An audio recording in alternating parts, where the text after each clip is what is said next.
में अबू सुफियान बहुत बेचैन था। आज कुछ होने वाला है। उसकी नजर आसमान की तरफ बार बार उठ रही थी।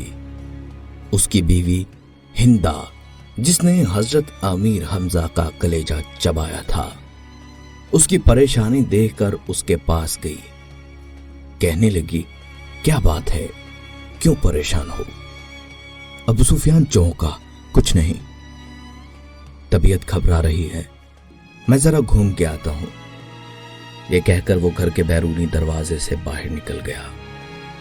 मक्का की गलियों में से घूमते घूमते वो उसकी हद तक पहुंच गया। अचानक उसकी नजर शहर से बाहर एक वसीम मैदान पर पड़ी। हजारों मशालें रोशन थीं। लोगों की चहल पहल उनकी रोशनी में नजर आ रही थी और भिनभिनाहट की आवाज थी, जैसे सैकड़ों लोग धीमी आवाज में कुछ पढ़ रहे हों। उसका दिल धक से रह गया था। उसने फैसला किया कि वो करीब जाकर देखेगा ये कौन लोग हैं।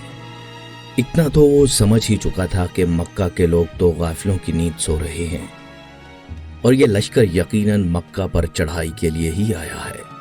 वो जानना चाहता था कि ये कौन है। वो आहिस्ता आहिस्ता ओट लेता उस लश्कर के काफी करीब पहुंच चुका था। कुछ लोगों को उसने पहचान लिया था। ये उसके अपने ही लोग थे जो मुसलमान हो चुके थे और मदीना हिजरत कर चुके थे। उसका दिल डूब रहा था। वो समझ गया था कि ये लश्कर मुसलमानों का है और यकीनन मोहम्मद सल्लल्लाहु अलैहि वसल्लम अपने जान निसारों के साथ मक्का आ पहुंचे थे। वो छुपकर हालात का जायजा ले ही रहा था कि अकब से किसी ने उसकी गर्दन पर तलवार रख दी। उसका ऊपर का सांस ऊपर और नीचे का नीचे रह गया था। लश्कर के पहरेदारों ने उसे पकड़ लिया था और अब उसे बारगाहे मोहम्मद सल्लल्लाहु अलैहि वसल्लम में ले जा रहे थे। उसका एक एक कदम कई कई मन का हो चुका था। हर कदम पर उसे अपने करतूत याद आ रहे थे। जंगे बदर, जंगे ओहद, जंगे खंदक, खैबर, सब उसकी आंखों के सामने नाच रही थीं। उसे याद आ रहा था कि उसने कैसे सरदाराने मक्का को इकट्ठा किया था और मोहम्मद सल्लल्लाहु अलैहि वसल्लम को कत्ल करने के लिए कैसे निजाशी के दरबार में जाकर तकरीर की कि ये मुसलमान हमारे गुलाम और बागी हैं, इनको हमें वापस दो।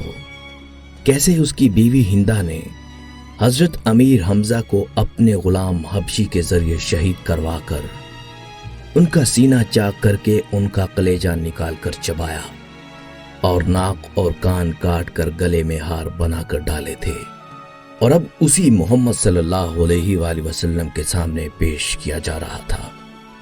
उसे यकीन था कि उसकी रिवायात के मुताबिक उस जैसे दहशतगर्द को फौरन ही कत्ल कर दिया जाएगा।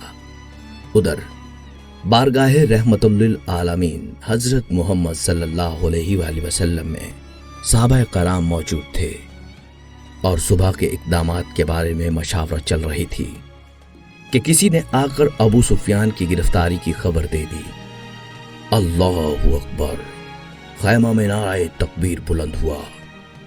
अबू सुफियान की गिरफ्तारी एक बहुत बड़ी खबर और कामयाबी थी। खैमा में मौजूद उमर बिन खत्ताब उठकर खड़े हुए और तलवार को मयान से निकालकर इंतहाई जोश के आलम में बोले, इस बदबख्त को कत्ल ही कर देना चाहिए।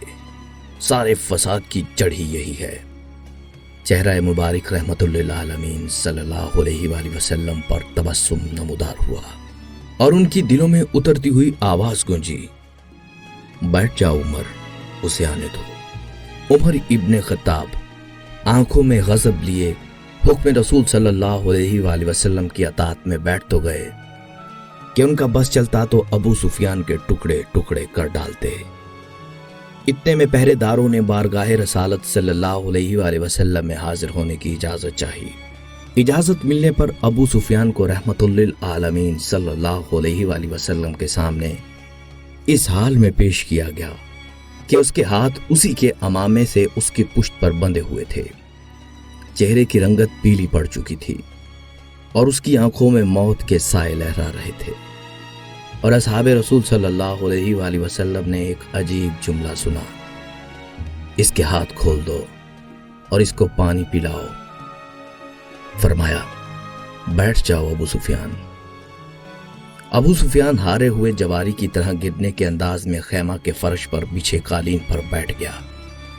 پانی پی کر اس کو کچھ حوصلہ ہوا تو نظر اٹھا کر خیمہ میں موجود لوگوں کی طرف دیکھا۔ عمر ابن خطاب رضی اللہ تعالیٰ عنہ کی آنکھیں غصہ سے سرخ تھیں۔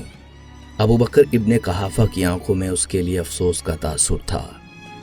عثمان بن عفان رضی اللہ تعالیٰ عنہ کے چہرے پر عزیز داری کی ہمدردی اور افسوس کا ملا جلا تاثر تھا۔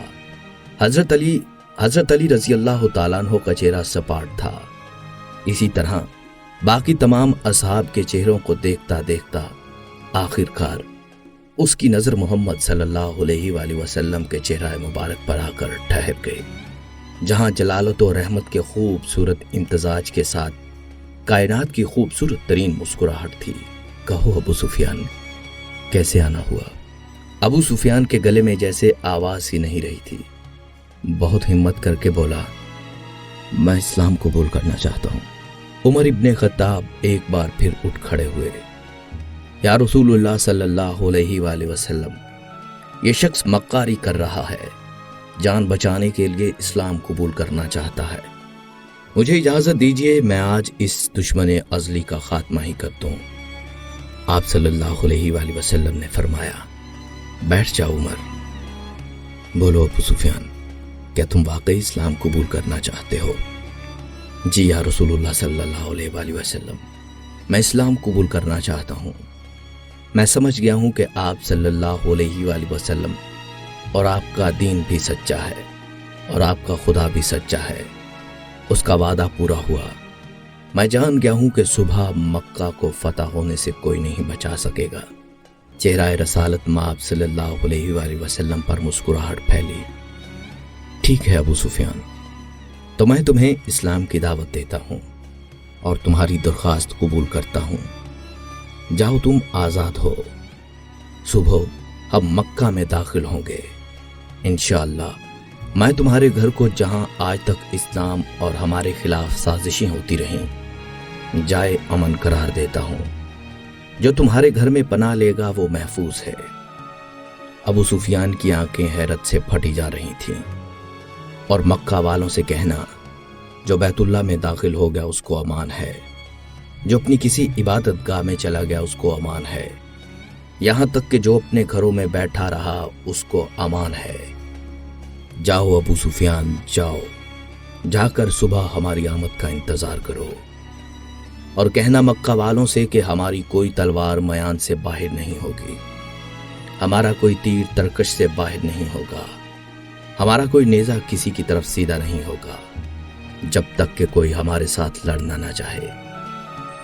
ابو سفیان نے حیرت سے محمد صلی اللہ علیہ وآلہ وسلم کی طرف دیکھا اور کانپتے ہوئے ہونٹوں سے بولنا شروع کیا: اشہد ان لا الہ الا اللہ واشہد ان محمدًا عبدہ ورسولہ۔ سب سے پہلے عمر ابن خطاب رضی اللہ تعالیٰ عنہ آگے بڑھے اور ابو سفیان کو گلے سے لگایا۔ مرحبا اے ابو سفیان، اب سے تم ہمارے دینی بھائی ہو گئے ہو۔ تمہاری جان، تمہارا مال ہمارے اوپر ویسے ہی حرام ہو گیا جیسا کہ ہر مسلمان کا دوسرے پر۔ تم کو مبارک ہو کہ تمہاری پچھلی خطائیں معاف کر دی گئیں اور اللہ تبارک و تعالی تمہارے پچھلے گناہ معاف فرمائے۔ ابو سفیان حیرت سے خطاب کے بیٹے کو دیکھ رہا تھا۔ یہ وہی تھا کہ چند لمحے پہلے جس کی آنکھوں میں اس کے لیے شدید نفرت اور غصہ تھا اور جو اس کی جان لینا چاہتا تھا، اب وہی اس کو گلے لگا کر بھائی بول رہا ہے۔ یہ کیسا دین ہے، یہ کیسے لوگ ہیں۔ سب سے گلے مل کر اور رسول اللہ صلی اللہ علیہ وآلہ وسلم کے ہاتھوں پر بوسہ دے کر ابو سفیان خیمے سے باہر نکل گیا۔ وہ دہشت گرد ابو سفیان کے جس کے شر سے مسلمان آج تک تنگ تھے، انہی کے درمیان سلامتی سے گزرتا ہوا جا رہا تھا، جہاں سے گزرتے اس اسلامی لشکر کا ہر فرد، ہر جنگجو، ہر سپاہی جو تھوڑی دیر پہلے اس کی جان کے دشمن سے अब आगे बढ़कर उससे मुसाफिहा कर रहे थे, उसे मुबारकबाद दे रहे थे और खुशामदीद कह रहे थे। अगले दिन मक्का शहर की हद पर जो लोग खड़े थे उनमें सबसे नुमाया अबू सुफियान था। मुसलमानों का लश्कर मक्का में दाखिल हो चुका था। किसी एक तीर की नोक पर खून का कतरा भी नहीं था।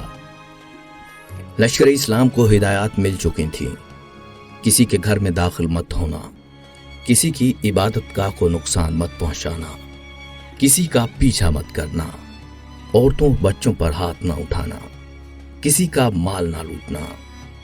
बिलाल हबशी रजी अल्लाह ताला अन्हु आगे आगे ऐलान करते जा रहे थे, मक्का वालों, रसूल खुदा सल्लल्लाहु अलैहि वसल्लम की तरफ से आज तुम सब के लिए आम माफी का ऐलान है। किसी से उसके साबका आमाल की बाज पुरस नहीं की जाएगी। जो इस्लाम कबूल करना चाहे वो कर सकता है, जो ना करना चाहे वो अपने साबका दीन पर रह सकता है। सबको उनके मजहब के मुताबिक इबादत की खुली इजाजत होगी। सिर्फ मस्जिद हराम और उसकी हदूद के अंदर बुत परस्ती की इजाजत ना होगी। किसी का जरिया माश नहीं छीना जाएगा, किसी को उसकी जायदाद से महरूम नहीं किया जाएगा। गैर मुस्लिमों के जानो माल की हिफाजत मुसलमान करेंगे। ऐ मक्का के लोगों, हिंदा अपने घर के दरवाजे पर खड़ी लश्कर इस्लाम को गुजरते देख रही थी। उसका दिल गवाही नहीं दे रहा था कि हजरत हमजा का कत्ल उसको माफ कर दिया जाएगा। लेकिन अबू सुफियान ने तो रात यही कहा था कि इस्लाम कबूल कर लो, सब गलतियां माफ हो जाएंगी। मक्का फतह हो चुका था, बिना जुल्म तशद्दुद, बिना खून बहाए, बिना तीरों तलवार चलाए। लोग जोग दर जोग इस आफाकी मजहब को इख्तियार करने लगे और रसूलुल्लाह सल्लल्लाहु अलैहि वसल्लम की रसालत का इकरार करते मस्जिद हराम के सहन में जमा हो रहे थे। और तभी मक्का वालों ने देखा इस हजूम में हिंदा भी शामिल थी। प्यारे दोस्तों, ये हुआ करता था इस्लाम, ये थी इस्लाम की तालीमात, ये सिखाया था रहमतुल लिल आलमीन ने। अस्सलामु अलैकुम व रहमतुल्लाहि व